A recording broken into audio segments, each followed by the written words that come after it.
Hello, everyone. Welcome back to a new episode of Empowered Youth. As always, my name is Eli, and I am the host of this podcast channel. If you like what you have been hearing, you can always follow me on the app you're listening to, and you can follow me on my Instagram account, which I mentioned in my trailer. But before we begin, I just wanted to say sorry for this podcast being posted so late, and for the last podcast.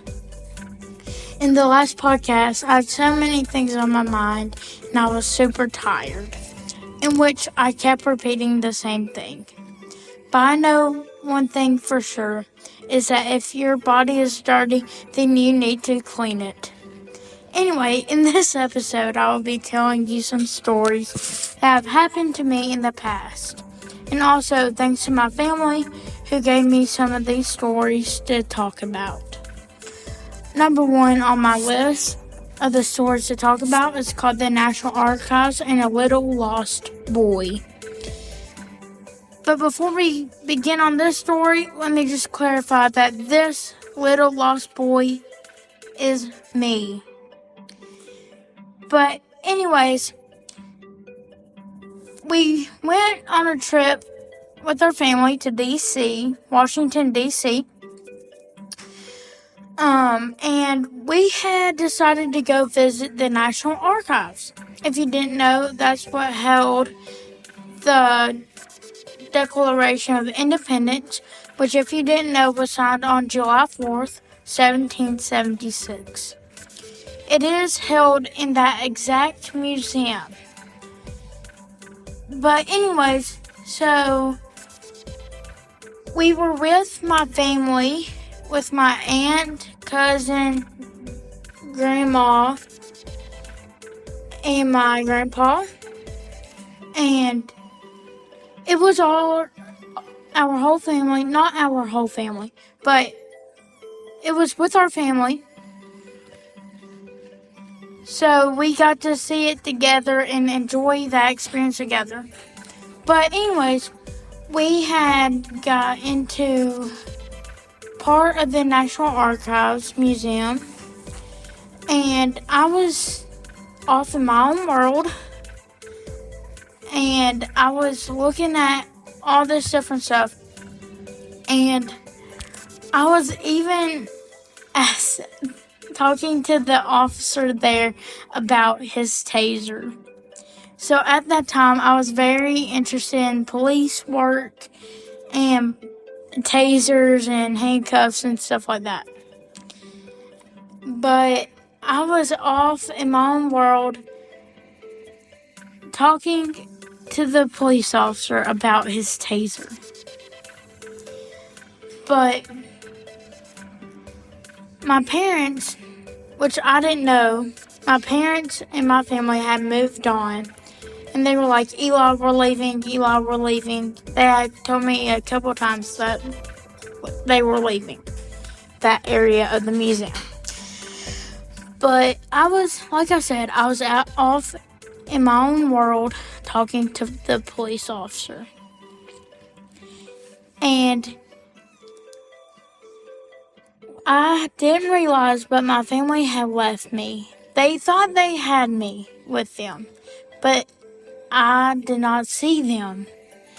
So I went to the officer and I said, I do not know where my family is. I'm lost.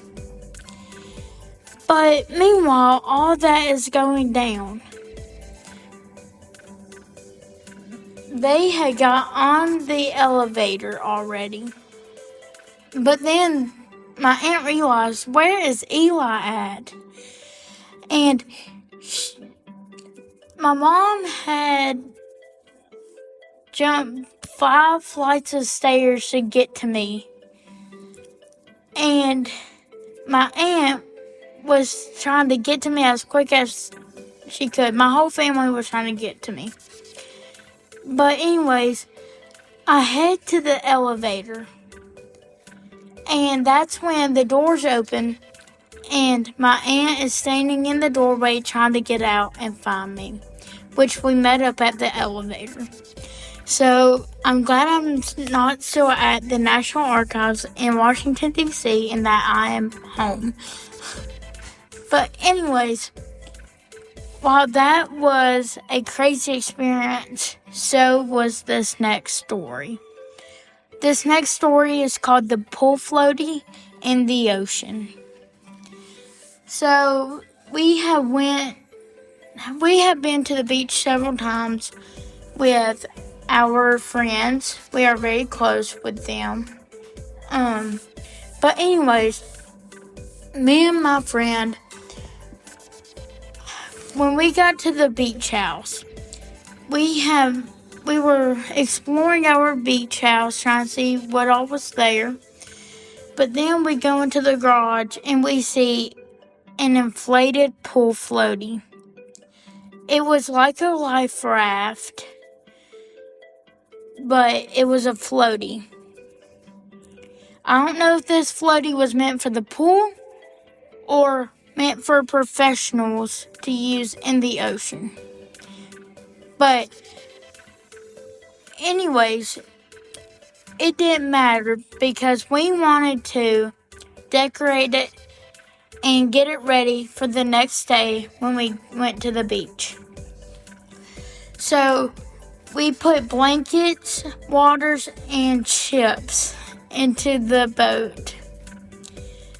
And we were laying the blankets out in the boat. We were setting the chips and the drinks in there and trying to get it comfortable and ready for us to be able to go in the water. But I think we had taken the blankets out because I don't remember the blankets being in there. But we had thought this would work out and everything. But anyways, the next day we go to the beach. The waves are decently big, not very big, probably a yellow flag. But anyways, we get into the boat and we get a little bit farther out and the floaty flipped over. It had a bag of chips went into the ocean, but everything else stayed in there because I don't remember anything else falling out. But I can specifically remember it was a bag of Cheetos that fell out. But a little later, while we were making our way up onto the beach into the sand, we dragged the floaty over there. And we also see a bag of Cheetos coming up onto the shore. And there was this family right next to us that had grabbed it. And reminder, the bag of chips were in the ocean. So they were soggy. They were a soggy bag of chips. And the family, the kids had decided to open them and eat them. But those chips were soggy. They were soggy chips and they were eating them. I just think that was very funny. But anyways, the next day we tried to get back out into the ocean. But this time, it wasn't me and my friend. It was my friend's sister and my sister. They got into the boat, nothing in there. But we take it out into the ocean for them because they wanted to try it. It was either later that day or the next day. I don't completely remember. But they get out into the ocean and they start drifting off into the deep water of the ocean. But I noticed them starting to drift away and the waves taking them back. So me and my friend went out there to save them. But I remember the water was almost over my head, so I was trying to swim above the water to get to them. And as we went deeper, the water got colder and colder. So it was hard for me to breathe. And I had told them to just jump out. It would be easier. Because the boat could be taken out into the ocean, but y'all couldn't be taken out. Because y'all are human, and that is perishable. So I was like, y'all just jump out, and we will get it later. But anyways, they jump out, and we head off to the shore. But just seconds later, their dad comes and grabs the boat. So the water was over our heads, and the boat was in the deep end of the ocean. So there's two predicaments that we were in. But luckily, everything was saved, especially the bag of chips. While that one was also funny, this next one is about the Sonic drive-thru. Quite literally, a drive-thru. If you don't know what a Sonic is probably one of the best places to eat. Whether you sit in the car or out on the picnic tables. It's a little drive. There's parking spots for you to park in, and you order from the park hops. But anyways, so you park in a parking spot, and you order from this little digital screen, and the park hop comes and gets your order for you. But anyways, my cousin was driving my mom's car, and she was parking the car. But thing is she got a drive-thru confused with driving through a pole. She was trying to park my mom's car, but she drove through a pole, and for a while that pole was bent, and nobody knew why. They knew something had happened to the pole, but they didn't know who did it. But later on, the story got told, and my family found out.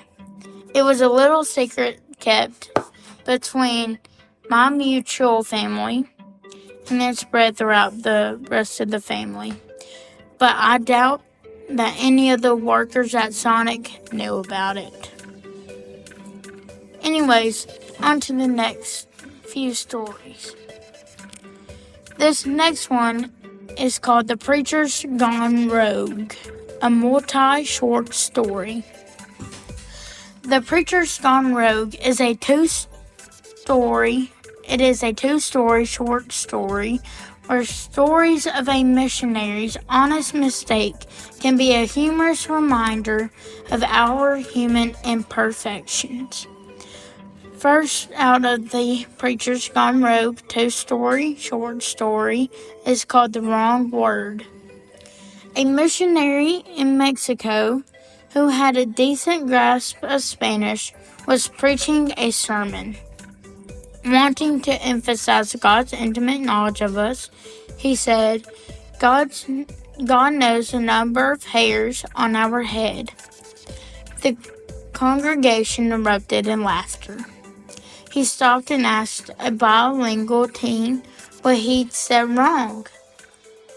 The teen explained he had used a similar sounding word for horse.